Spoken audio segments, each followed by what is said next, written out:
Good morning, students. Welcome back to the new session of learning in this lockdown period. This is your accounts class of class 11, and gladly we have completed chapter number 6, and this is a video starting for chapter number 7. So we are going to start chapter number 7, which name is Origin of Transactions. Here we are going to understand about source documents and preparation of vouchers. Okay, तो शुरू करते हैं। हम जितने भी transactions होते हैं, ठीक है, ट्रांजैक्शंस मतलब लेन देन, ठीक है, ट्रांजैक्शंस की सिंपल भाषा में अगर हम बात करें तो लेन देन, जितने भी ट्रांजैक्शंस करते हैं सब हमारे बुक्स ऑफ अकाउंट्स में रिकॉर्ड करते हैं, ठीक है। बट हमने एक प्रिंसिपल पढ़ा था कि हम जितने भी ट्रांजैक्शंस रिकॉर्ड करते हैं सबको हमें किस बेसिस पे रिकॉर्ड करना है, on the basis of evidence. और ये एविडेंस कौन कौन से होते हैं? Bill of purchase, invoices for sale, debit and credit note. Okay, तो हम इन्हीं एविडेंसेस के आधार पे अपने बुक्स ऑफ अकाउंट्स में रिकॉर्ड करते हैं, और उसके बाद जो ऑडिटर आता है हमारे बुक्स को इंस्पेक्ट करने, देखने, वो हमारी जो ट्रांजैक्शंस है वो मैच करता है, सही है या नहीं है, वो किस आधार पे करता है? एविडेंस के आधार पे। अगर एविडेंस उसको मिल जाती है, एविडेंस क्या है? यहाँ पे कैश मेमो है, क्रेडिट नोट है, इनवॉइस है, ये सारी चीज़ें अगर मिल जाती हैं तो उसको सही माना जाता है, और नहीं मिलती हैं तो वो समझ जाते हैं कि वो जो बिल है वो सही नहीं है। This evidence being the basis of recording entry are known as source documents. और इन्हीं डॉक्यूमेंट्स को हम लोग क्या बोलते हैं, या फिर इन्हीं एविडेंस को क्या बोलते हैं? Source documents. ओके, तो सोर्स डॉक्यूमेंट्स के बारे में हम और थोड़ा पढ़े।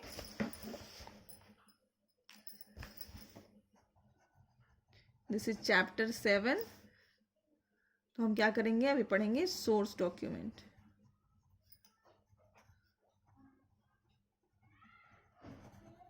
सोर्स डॉक्यूमेंट्स क्या होते हैं? ओके, तो सोर्स डॉक्यूमेंट क्या है? Source document are written documents. Source documents are written documents, okay, containing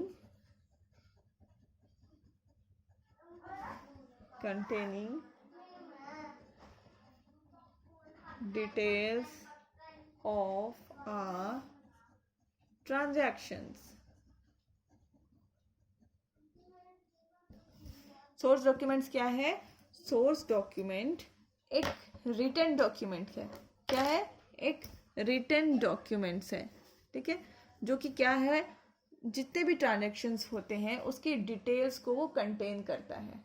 okay, अब इसके एग्जांपल्स क्या क्या हो सकते हैं? एग्जांपल्स, ठीक है, कैश मेमो,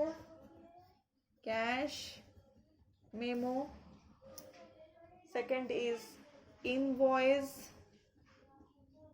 या फिर bill, third is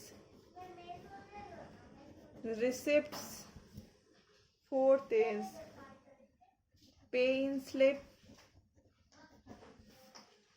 then next is debit note, then credit note।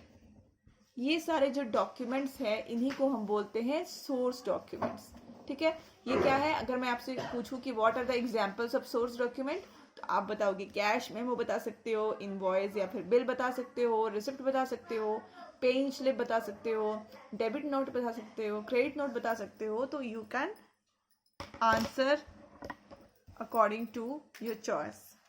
Okay, अब होता क्या ये सारी चीजें, इसको हम लोग देख लेते हैं। कैश मेमो क्या होता है? when goods are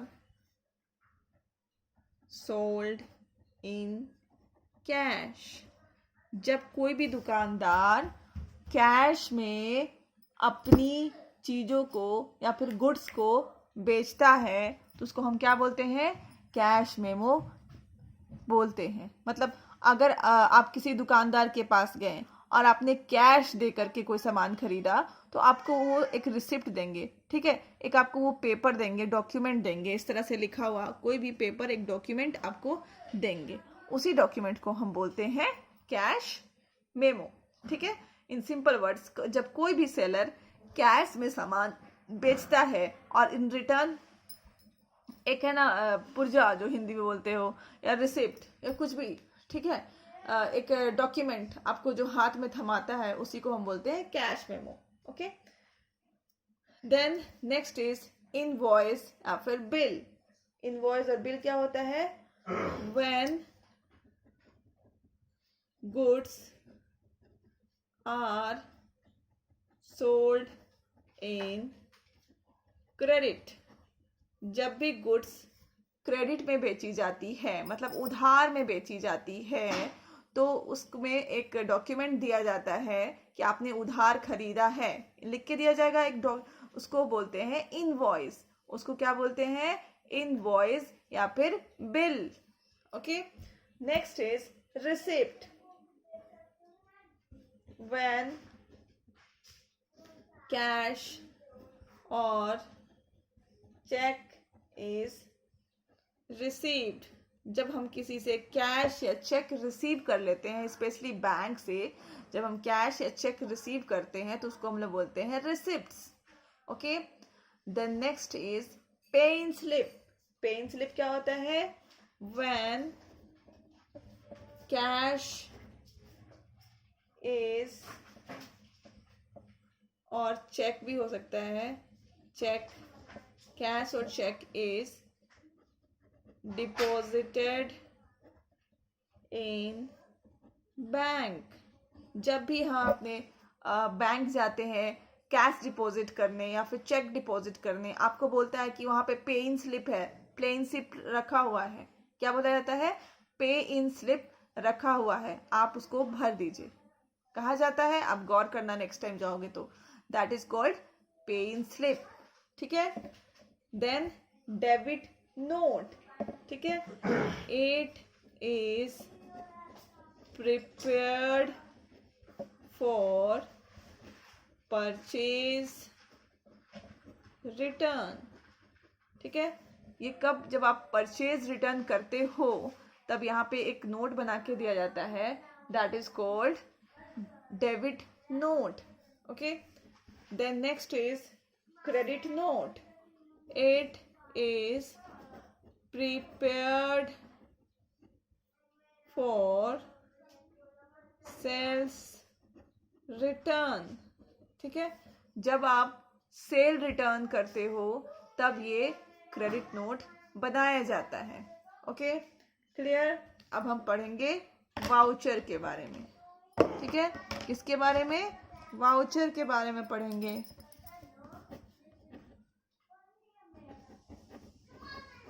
vouchers, vouchers क्या होते हैं? पहले बात तो हम इसको देख लेते हैं, इसके टू टाइप्स, ये टू टाइप्स के होते हैं, ठीक है, टू टाइप्स के होते हैं। ओके, वाउचर हमारा जो होता है वो टू टाइप्स का होता है, ठीक है, cash vouchers and credit vouchers. कौन कौन से होते हैं? Cash vouchers and credit vouchers. Cash vouchers and non-cash vouchers, non-cash vouchers। Okay, दो तरह के होते हैं, cash vouchers and non cash vouchers. Okay, so we can say that voucher is of two types, cash vouchers and non cash vouchers. अब cash vouchers क्या होते हैं, ठीक है। अब सबसे पहले हम यहाँ कुछ लिख देते हैं वाउचर के बारे में, ठीक है। वाउचर क्या होता है? Voucher is a document evidencing a business transactions, ठीक है। Vouchers is a documents evidencing a business transactions मतलब क्या हुआ, वाउचर एक डॉक्यूमेंट होता है जिसमें बिजनेस ट्रांजैक्शंस के एविडेंस होते हैं, मतलब प्रूफ होते हैं कि हमने बिजनेस ट्रांजैक्शंस किया है। ओके, अब वाउचर दो तरीके का होता है, cash voucher and non cash vouchers. Cash vouchers क्या होता है, जो कि कैश ट्रांजैक्शंस के लिए प्रिपेयर होता है, उसको हम लोग बोलते हैं cash transactions, prepared for cash transactions. ठीक है, एंड नॉन कैश वाउचर्स क्या होता है, this is not involve in, ठीक है, कैश ट्रांजैक्शंस। ठीक है, prepared not for cash transactions. ठीक है, पहले बात तो कैश वाउचर्स किसके लिए प्रिपेयर होता है, कैश ट्रांजैक्शंस के लिए, and this non cash vouchers किसके लिए होता है, it is prepared not prepared for cash transactions. ठीक है, आज की वीडियो में इतना ही, नेक्स्ट वीडियो में हम लोग इसको और डीपली पढ़ेंगे। ठीक है, till then keep learning, stay safe, thank you.